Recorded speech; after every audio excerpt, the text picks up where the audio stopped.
Okay, let's unpack this. We've got quite a stack of material here from Henry Charles Lee's History of the Spanish Inquisition, Volume 2. Yeah, it's dense stuff, not exactly light reading. Definitely not. But what you've shared is packed with these incredible, sometimes honestly shocking details about how the institution actually worked on the inside. Right, it gets beyond the usual images. Yeah. Yeah, into the nitty-gritty. Exactly. Forget the simple stories. We're digging into its internal fights, how it was funded, who worked there, the day-to-day procedure. The bureaucratic reality, basically. Yeah. Our mission here is to pull out the most compelling bits from these sources, the surprising facts, the context you need to really get how this powerful and, yeah, often terrifying organization operated. Giving you the well-informed version without needing to read, well, hundreds of pages of dense history. Precisely. So get ready, because this is where it gets really interesting. And Leah's work is so valuable because it shows this wasn't some, perfectly smooth machine. It was an institution constantly fighting for its place, asserting its power. That really jumps out from the sources, doesn't it? Yeah. This constant struggle for jurisdiction, it wasn't just automatically obeyed. Not at all. A big conflict zone was with the bishops. They had their own authority, right? Within the church structure, yeah. So early on, you had figures like Torquemada actively trying to get jurisdiction over the bishops themselves. So the local tribunals weren't just automatically in charge over the local bishop. Not necessarily. Leah points to specific cases, big names like the bishops of Segovia, Calahorra, Zamora. They resisted. Ultimately, the Inquisition had to lean on papal authority. There's a brief from Pope Innocent VIII in 1487 that basically says, okay, in heresy cases, the Inquisition trumps the bishop's court. Wow. So the Pope had to step in and settle it. Pretty much, yeah, for heresy specifically. And they kept pushing, even claiming the right to approve who the bishops appointed as their local reps in some matters. It shows how determined they were. And it wasn't just fighting with bishops over formal power. The sources show them reaching into, like, personal spiritual life, too. The confessional. That's a really fascinating and quite chilling detail. Yes, the annual Edict of Faith, this thing read out publicly, it had a clause. Right. It basically told confessors they couldn't absolve someone for anything that touched the Inquisition's interests unless they got a license from the tribunal first. So if you confess something relevant, your confessor had to What? report you Oh. or get permission. Essentially, yes. It put the Inquisition right there in the confessional box. Talk about extending their reach. Okay, so they battled bishops within Spain, but then there's the relationship with Rome itself, the Pope, which was technically where their authority came from, right? And this is maybe one of the most complex parts. The Spanish crown and the Inquisition itself were actually really keen to limit Rome's direct interference, especially appeals. Why would someone appeal to Rome? To get out of the Spanish system? Potentially, yes. Rome could sometimes offer pardons or issue briefs to pull a case away from Spain. And the sources hint pretty strongly that sometimes these papal interventions weren't just about justice. Meaning money could talk. Leah suggests that obtaining these briefs often involved, let's say, significant payments. That's certainly implied. And how did the Spanish Inquisition react to that? Boldly, often. They'd sometimes just ignore the papal briefs, or even punish the people in Spain who managed to get them. They'd appeal to the Spanish king for backup against Rome. Wow. It was a real tug of war. And the sources highlight one massive case that really shows this tension, right? Archbishop Carranza of Toledo. Oh, Carranza is the perfect storm. Hugely respected theologian, involved in the Council of Trent, He writes this book, it becomes controversial, and the Inquisitor General, Valdez, decides to go after him using the Inquisition. The head of the Spanish Inquisition targeting one of the top archbishops in the country. Exactly. And it wasn't clear-cut.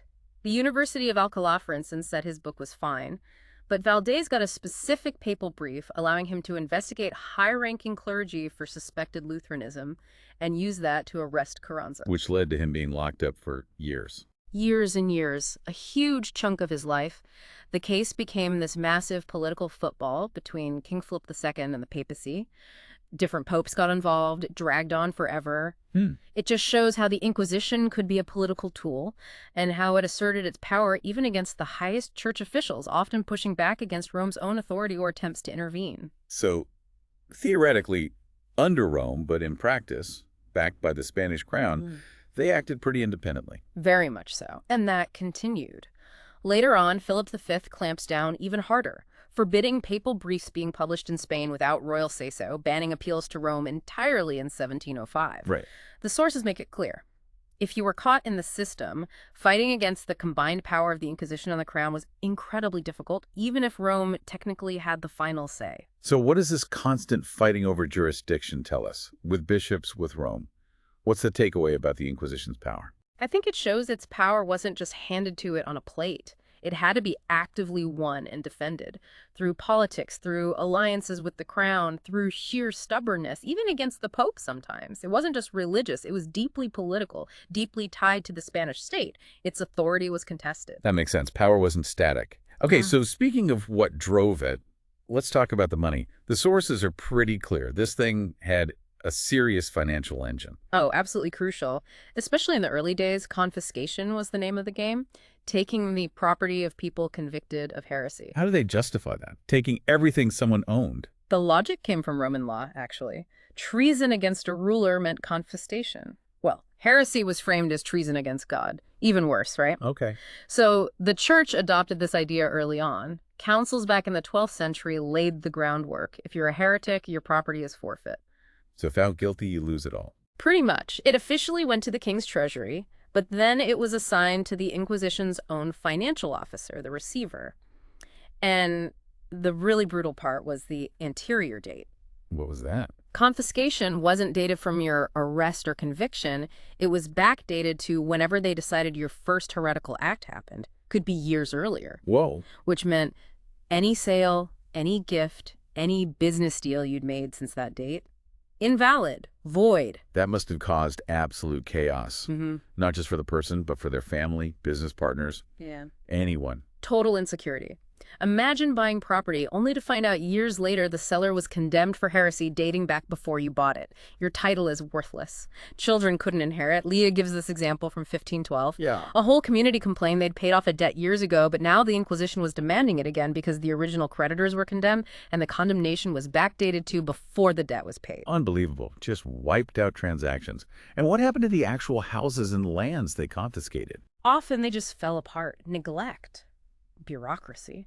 Leah mentions a specific house in Jativa just going to ruin while tied up in the system. So confiscation was the main thing, but were there other ways they made money? Oh, yeah. Fines and penances. These were often used for lesser offenses, or if someone was just suspected but not fully convicted of heresy. Okay. That money went towards salaries, sometimes dowries for reconciled women, even building repairs, like fixing up the Aljaferia Palace in Zaragoza. Right. And then there were compositions. Sometimes a whole town or group might negotiate a lump sum payment to sort of buy immunity to avoid confiscations or harsher stuff, though the tribunals didn't always stick to those deals, apparently. You mentioned Rome selling briefs. Did they sell actual pardons too? According to Leah, yes. The Pope, like Sixtus V, sometimes granted briefs that offered immunity or pardons, often to conversos, Jewish converts. The Spanish Inquisition hated this, saw it as Rome interfering and cutting into their business and their authority. So with all this money flowing in from confiscations and fines, how well did they actually manage it? Not always very well, it seems. There were receivers in charge, but the sources point to big problems. Lack of proper accounting, mistakes, things going missing. There's mention of a petition about the state of the Central Accounts Office, suggesting it was kind of a mess. And it seems they were often quite lenient with officials who, messed up or were maybe even corrupt. So mismanagement definitely played a part. Yeah, and it seems a lot of the early wealth from those massive confiscations just sort of dissipated. By the 1700s, the Inquisition was reportedly running deficits, relying more on the fines and penances coming in day to day. And then the king started taking their money too. Exactly. Towards the end of the 18th century, the crown started demanding the Inquisition sell off investments to help pay for wars. That really didn't help their financial situation. So this heavy reliance on confiscation, fines, penalties, what does that tell us about the Inquisition's priorities, how it operated? Well, it strongly suggests, doesn't it, that there was a built-in financial incentive, especially early on. Finding people guilty meant income. Confiscation fueled the machine. Right. So while religious zeal was no doubt a huge factor, you can't ignore the financial structure. It meant there was a tangible benefit to prosecutions, which must have, influenced things. It wasn't just about saving souls. It was also partly a business operation. A pretty sobering thought that mix of religious fervor and financial gain. Mhm. Okay, let's shift gears. Let's talk about the people. Who actually ran this machine? What was the organization like inside?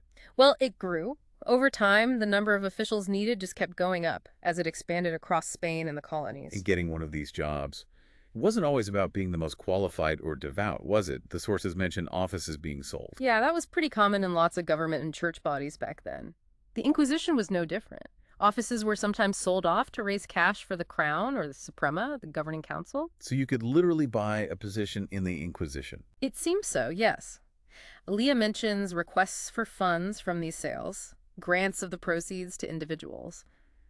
There were attempts now and then to curb it or reduce staff, but the practice seems to have lingered.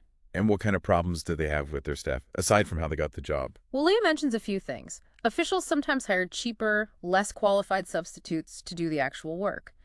Offices sometimes got passed down in families, like an inheritance. And there seemed to be, quote, misguided leniency towards officials who were incompetent or even, corrupt. Absenteeism was apparently a big issue in some places too, like Barcelona. So how did the head office, the Suprema, try to keep an eye on all these local tribunals? One key tool was the visitor, an inspector, basically. They'd travel around, check the books, investigate complaints, look into how things were being run. Did they have real power, these inspectors? Their reports went back to the Suprema, but their power on the ground might have been more advisory sometimes. Later, starting in the 1630s, they also made the local tribunals send in regular reports, monthly and annually, trying to get more oversight. Okay. And what about qualifications? What did you need to become, say, an inquisitor? Did that change? It did evolve. Initially, being a letrado university trained, especially in law, was important. Then rules came in requiring them to be in holy orders, then later specifying law degrees again. Right. There was also a rule brought in saying officials shouldn't be from the same province where they served. The idea was to stop local favoritism or bias. But beyond degrees or where you were from, there was this other huge requirement, wasn't there? This limpieza thing. Ah, yes. Limpieza de sangre. Purity of blood. This is absolutely critical to understanding the social dimension. It wasn't enough to be a good Catholic yourself. You had to prove you had no Jewish or Moorish ancestors. And no new Christian background. Exactly. Or any ancestors who'd been condemned by the Inquisition itself. These statutes blocked people from tons of careers, professions, government jobs, church positions, unless you could prove your pure lineage. So your family tree could literally disqualify you from public life. Absolutely. It created this kind of caste system based on ancestry. And it was controversial even then. People argued against it, pointing out how unfair and divisive it was, especially in a place like Spain with such a mixed history. Right. The investigations into lineage could be really invasive and damaging based on rumor or flimsy evidence. Sometimes families were tainted unjustly. And it's noted that the top dog, the Inquisitor General, wasn't subject to this check himself, which is ironic. A definite irony, yes. And the system was open to abuse people, apparently used fake testimony sometimes to get their limpieza papers. So this focus on bloodlines, the selling of jobs, the internal discipline problems, what does that tell us about the Inquisition as an institution, about power in society then? It shows it wasn't just some abstract religious court, right? It was deeply tangled up in the social anxieties, the prejudices, the power structures of Spain at the time. Yeah. Limpieza wasn't just about faith. It was about status, about who belonged, who got power. Selling offices shows the practical needs for money and patronage. It reveals an institution dealing with very human issues: corruption, inefficiency, social climbing, even while claiming this immense, divinely sanctioned authority over people's lives based on faith and blood. Definitely not just about theology. Okay. Let's go deeper now. Behind the scenes, the actual process. What happened if you were accused? What was that experience like? The absolute #1 defining feature: secrecy. Total secrecy from beginning to end. How secret? Everyone involved, officials, the notary, witnesses, the accused, if they ever got out, swore binding oaths of secrecy. Break it, and you could face excommunication. Serious stuff. And the prisoners just vanished. Yeah, pretty much. Into the carceles secretas, the secret prisons. No contact with the outside world. At one point, Leah mentions, inquisitors themselves could be excommunicated just for admitting someone was being held there. That's how tight the secrecy was. Wow. Witnesses were forbidden to talk about what they had said or heard. The whole thing operated behind this impenetrable veil. So the person accused, they wouldn't know who accused them, or even exactly what the charge was sometimes. That was fundamental. The names of witnesses, any details that might identify them, were deliberately withheld from the accused. The official reason was witness protection. What? But it made any real defense incredibly difficult, didn't it? How do you challenge an anonymous accusation? How do you question the motives of someone you don't even know? Right. You can't. And Leah suggests perjury by witnesses wasn't uncommon, but because of the secrecy, it was hard to prove and rarely punished severely. Even smart outsiders found it impossible to figure out the exact procedures. So where did they get their evidence from in this secret system? Various places. Public rumor could trigger an investigation, secret inquiries by officials, and critically, confessions, either from people turning themselves in under an edict of grace or confessions extracted from other prisoners naming accomplices. And who could be a witness? Were there rules about reliability? In heresy cases, the rules were incredibly broad. Basically, anyone could be a witness. Even people considered infamous or unreliable in regular courts, criminals, personal enemies. Husbands and wives against each other. That seems to have been allowed in Spain, yes, unlike in some other systems, so pretty much anyone's word could be used against you. And how were witnesses questioned? The inquisitor essentially acted as prosecutor and judge during questioning. There is pressure, threats, formal warnings, adjurations to tell the truth, often pushing witnesses towards confirming the suspicions already held. The Suprema sometimes warned against too much intimidation, but the setup was inherently coercive. Okay, so once they decided to arrest someone, that meant prison straight away. Almost invariably, yes. Arrest meant the secret prison. Bail was extremely rare, especially early on. There were other forms of confinement for lesser issues, or maybe officials, like house arrest, but for heresy suspects, it was the cárcel secreta. And conditions inside, what were they like? Generally grim. Chains were common, though Leah notes that was true in many secular jails too. But the key thing was the total isolation. No communication with anyone outside. Prisoners kept separate from each other, complete sensory and social deprivation, really. What about food? Basic needs. Did they use the confiscated property for that? In theory, yes. The property seized when someone was arrested was supposed to pay for their upkeep in prison and also support their family outside. A depositary managed this. But the sources raise questions about how well this worked. The system often relied on people providing services for free, and there were frequent complaints about prisoners not getting enough food, suggesting potential for neglect or embezzlement. So, secret process, dubious evidence, harsh imprisonment was the ultimate goal. Just punishment. The absolute key goal was confession. But not just any confession. It had to be full. You had to detail every single heretical thought or act, and crucially, you had to name everyone else involved, your accomplices. What if you confessed but left things out? Or they thought you weren't sincere? That was incredibly dangerous. An incomplete confession diminuta, or one they judged to be fake ficta, was taken as proof you were still a heretic at heart. That often led to a much worse outcome, like being relaxed to the secular arm, meaning execution. And they actively pushed you to name names, even family or friends. Oh, absolutely. That was a core part of it. Any reluctance to incriminate others could be seen as proof your confession wasn't genuine or complete. It put prisoners in an impossible position. And torture. Was that how they got these confessions? It was definitely one of the tools in their kit. Torture was used to break resistance and extract a confession. Right. Now, the kind of twisted logic was that a confession obtained under torture was then ratified afterwards, supposedly voluntarily. And this could, paradoxically, sometimes save your life. Because a voluntary confession, even one forced by torture, could lead to reconciliation, meaning penance, confiscation, maybe years in the galleys instead of being burned at the stake.